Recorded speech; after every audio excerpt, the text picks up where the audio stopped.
ସାବିତ୍ରୀ ଆସୁଛି। ସାବିତ୍ରୀ ଓଷା। ସାବିତ୍ରୀ ଓଷା ଆସୁଛି। ହଁ ମତେ ଗିଫ୍ଟ ରେ କଣ ଦବ? ଗିଫ୍ଟ କଣ ଦେବି? ସାବିତ୍ରୀ କଣ ପାଇଁ ଓଷା କରୁଛୁ କହିଲ? ସାବିତ୍ରୀ ଓଷା କରନ୍ତି ସ୍ୱାମୀ ମାନଙ୍କ ପାଇଁ। ହଁ ତ ତମେ ସ୍ୱାମୀ ମାନଙ୍କ ପାଇଁ କରନ୍ତୁ। ସ୍ୱାମୀ ମାନଙ୍କୁ ପାଇଁ ମାନେ ସ୍ୱାମୀ ମାନଙ୍କ ପାଇଁ କଣ ଦବ ଦେଇକି ଓଷା କରିବ ହେଲା। କଥା ଆମେ ଓଷା କରିବୁ ଗିଫ୍ଟ ବି ଆମେ ହିଁ ଦବୁ। ଆଉ ଆମେ ଓଷା କରିବୁ ଗିଫ୍ଟ ଦବା କଥା ନା।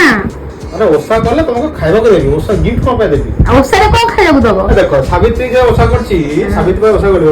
ଯଦି ସତ୍ୟବାନ ନଥାଏ ସାବିତ୍ରୀ କୋଉଠି ଆସିଥାନ୍ତେ କୁହ? ଆମେ ସାବିତ୍ରୀକୁ କେମିତି ଜାଣିଲୁ? କେମିତି ଜାଣିଲ? କାହିଁକି ନା ସତ୍ୟବାନଙ୍କୁ ବଞ୍ଚାଇବା ପାଇଁ ଗଲେ। ସତ୍ୟବାନଙ୍କୁ କାହିଁ ବଞ୍ଚାଇବା ଗଲେ? କାହିଁକି ନା ସତ୍ୟବାନ ଯାଇଥିଲେ ଜଙ୍ଗଲକୁ। କାହିଁ ଯାଇଥିଲେ ଜଙ୍ଗଲକୁ? ଯଦି ସତ୍ୟବାନ ଜଙ୍ଗଲକୁ ନ ଯାଇଥାନ୍ତା ସାବିତ୍ରୀ କଣ ତାର ପୂଜା କରିଥାନ୍ତେ ନା? ଓଷା କୋଉଠି ହେଇଥାନ୍ତା? ସେଥିପାଇଁ Satyaban is the main character. ସେଥିପାଇଁ ଆମେ ହচ্ছে ମେନ୍ କ୍ୟାରେକ୍ଟର। ଆମକୁ ଦବ ହେଲା। ବାପରେ ଲୋକ